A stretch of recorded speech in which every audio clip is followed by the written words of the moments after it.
Hello everyone, welcome to my channel. दोस्तों, मेरे channel में आप सभी का स्वागत है और जो न्यू सब्सक्राइबर है उनका हार्दिक अभिनंदन है। दोस्तों, कैसे हैं आप सब? मैं अंकिता जबलपुर से कर रही हूँ आप सबका स्वागत अपने व्लॉग में। नया दिन है, नई उमंग है और साथ में मैं उत्कर्ष का इंतजार कर रही थी कि जब ये आ जाए तभी मैं व्लॉग शुरू करूँ। हल्की फुल्की सी उत्कर्ष की तबीयत भारी है दोस्तों।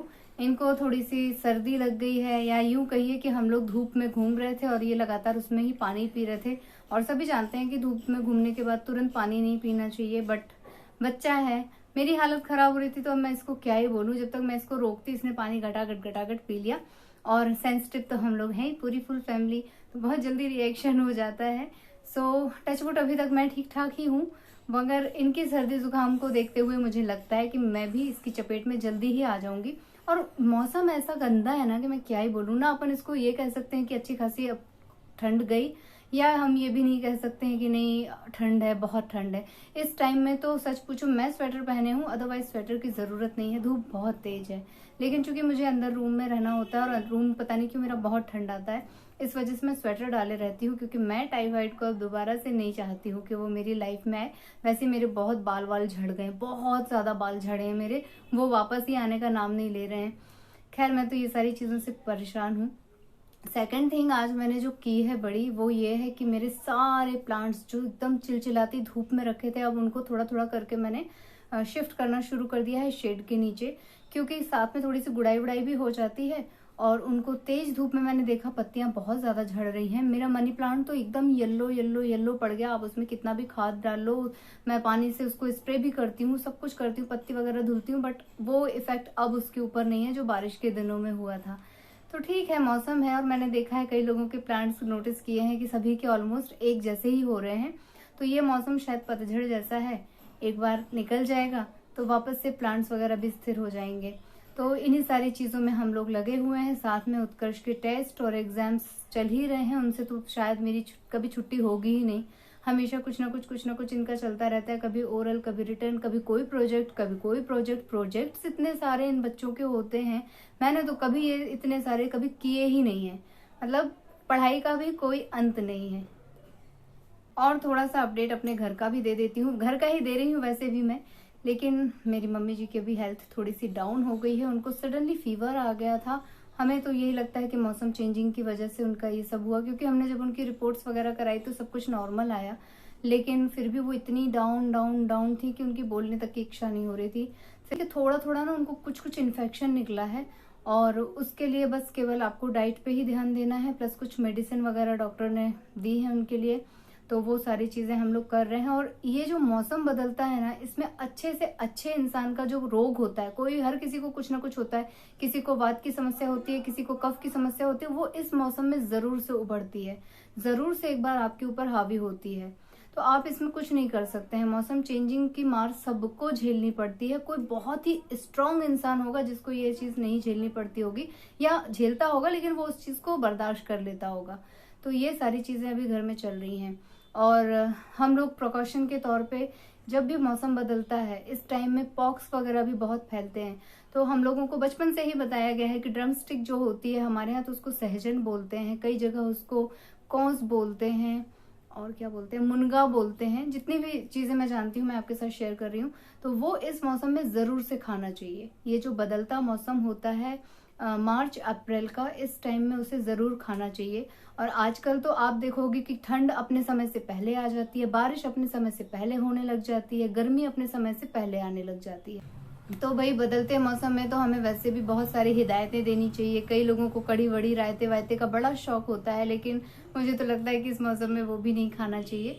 तो सभी लोग अपने अपने हिसाब से समझदारी तो अपना ही रहे होंगे।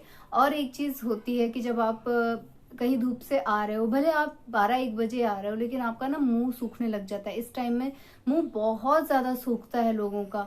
हम बार बार घर में होते हैं तो हम तो पानी पी लेते हैं, कई लोग बाहर भी पीते हैं पानी। पानी की कमी नहीं होनी चाहिए शरीर में, लेकिन ये जो मुंह सूखने वाला सिम्टम होता है ना, कि मुंह में लार नहीं बन रही है, एकदम सूखा सूखा लग रहा है, तो उस टाइम में जो है हमें मिश्री रखनी चाहिए अपने मुंह में।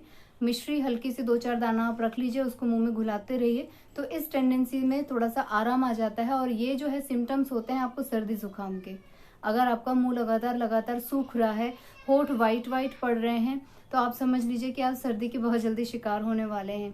और आपने देखा होगा कि जब हम डॉक्टर के पास जाते हैं तो सबसे पहले वो हमारे आंखों के नीचे ये चेक करते हैं, आंखों का कलर, जबान बाहर निकलवाते हैं, देखते हैं, क्योंकि जब कफ वगैरह होता है ना तो हमारे मसूड़ों पे ये जो एरिया होता है यहाँ पे सफेदी छाई रहती है, वाइटनेस रहती है एकदम। इसको मैंने चेक किया था तो मैंने देखा कि इसका पूरा वाइट है और मैं समझ गई थी कि ये भाई साहब जो है अब इनका विकेट जो है सर्दी जुकाम की तरफ जाने वाला है। और मैंने जो भी कासान तक आप लोगों के साथ शेयर किया है वही सिरप मैंने इसे देना शुरू कर दिया है, तो कंट्रोल में है, मतलब बच्चे को बहुत ज्यादा प्रॉब्लम नहीं हो रही है। और आई थिंक 1 वीक और दूंगी, क्योंकि इनके स्कूल के बहुत सारे बच्चे नहीं आ रहे हैं, बहुत सारे पेरेंट्स को मैं वर्क भेज रही हूँ, उनके बच्चों को अच्छा खासा फीवर आ गया है, सर्दी जुकाम फीवर। तो हम लोगों ने पहले थोड़ी सी एहतियात बरत ली कि ठीक है, बीमार होने से बेहतर है कि आप मेडिसिन ले लीजिए। सो इन्हीं एहतियात के साथ हम लोग रह रहे हैं अभी घर में, फिर भी कुछ ना कुछ लगा ही हुआ है दोस्तों। डॉक्टर से हमारा संपर्क उतना नहीं छूट पा रहा है जितना हम चाहते हैं। और किसी ने मुझसे स्किन केयर के लिए बोला था कि मैं अपनी स्किन में क्या करती हूँ मैं बता दूं, तो अभी दरबीच तो मैं कुछ भी नहीं कर पा रही हूँ क्योंकि टाइम ही नहीं मिल रहा है। अदरवाइज मैं थोड़ा सा, मेरी ओवर ड्राई स्किन है, तो मेरी ना ये यहाँ की जो चमड़ी होती है वो जब मैं मॉर्निंग में उठती हूँ तो ऐसा लगता है जैसे क्या बोलूं, स्क्रब करने के बाद जो भूसी निकलती है ना फेस में से, वैसा लगने लगता है कि ऐसे कुछ किसी ने कुछ कर दिया है और वाइट डेड स्किन जो है उड़ रही है, इस तरह की स्किन है मेरी। तो मैं क्या करती हूँ कि एक सीरम यूज करती हूँ रात के टाइम में, बिल्कुल दिन भर उसे यूज नहीं करती, रात के टाइम में उसे जरूर से लगा के सोती हूँ, भले मैं कुछ भी कर रही हूँ।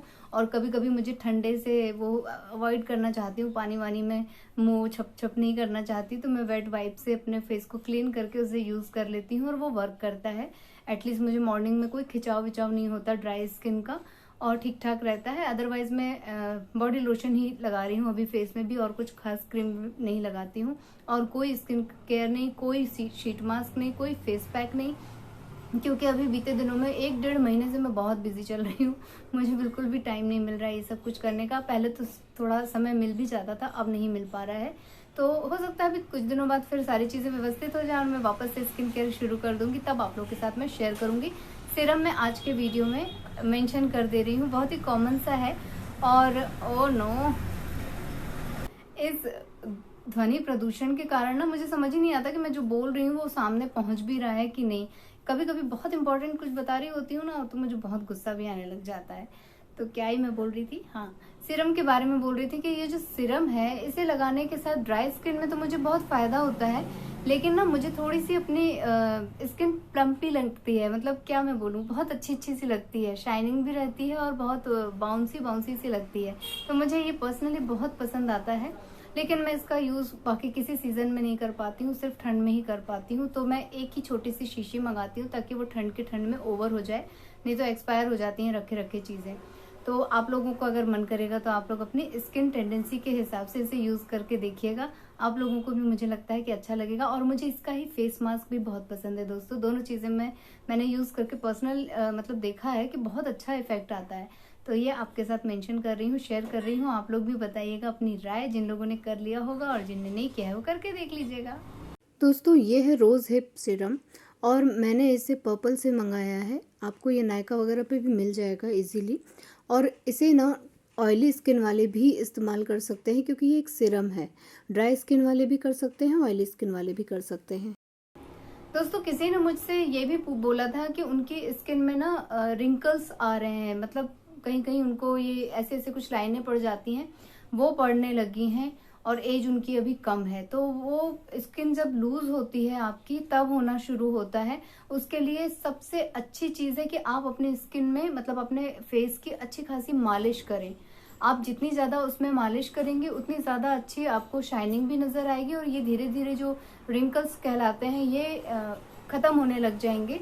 और मैक्सिमम लोगों को हंसने के टाइम में यहाँ नोज के पास जरूर से होते हैं, मुझे नोज के पास हुआ करता था, अब नहीं होता है तो आप एक बार मेरा ये आजमा के देखिएगा कि थोड़ी सी ना अपने फेस की अच्छे से मालिश कीजिए और इस फिंगर से जो है आप अपने आई एरिया की मालिश सर्कुलेशन में कीजिए, तो यहाँ से ब्लड सर्कुलेशन बहुत अच्छा होता है। तो यहाँ पे जो ब्लैक लोगों को डार्क हो जाता है उसमें बहुत आराम मिलता है, बहुत रिलैक्स होता है।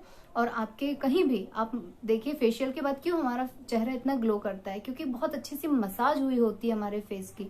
तो हम उतनी देर तो स्पेंड नहीं कर सकते हैं, लेकिन हाँ थोड़ा सा तो टाइम स्पेंड कर सकते हैं ना, कि कुछ कर रहे हैं उस टाइम पे फटाफट कुछ लिया और बस हाथ से ऐसे मालिश कर ली अपर पोर्शन में, इस तरह से अपने फेस को आप जो है करिएगा, आपके रिंकल्स जो है दूर हो जाएंगे। ये मेरा थोड़ा सा एक्सपीरियंस है कि हाँ ऐसा होता है, लेकिन थोड़ा सा आप ध्यान दे लेंगे तो ये चीजें खत्म हो जाएंगी। इसी छोटे से स्किन केयर प्रोडक्ट के साथ और घर घुले की बातों के साथ मैं जो है आज का अपना ब्लॉग यहीं पे एंड कर ले रही हूँ। यही सबके घर में चल रहा होता है, मैं थोड़ा सा आप लोगों के साथ शेयर कर लेती हूँ अपने वीडियो के माध्यम से, ब्लॉग के माध्यम से। और रेसिपी कोई शेयर नहीं कर रही हूँ आज, क्योंकि मैंने कुछ बनाया नहीं है नॉर्मल सा खाना बनाया है, उसे क्या मैं शेयर करूँ। आप लोगों से रिक्वेस्ट करूंगी कि आप लोगों में से जो लोग नए हैं प्लीज मेरे चैनल को सब्सक्राइब कीजिएगा, वीडियोस को लाइक कीजिएगा और अपने फैमिली और फ्रेंड्स के साथ उसे शेयर कीजिएगा दोस्तों। और इसी तरह अपना प्यार और आशीर्वाद बनाए रखिएगा।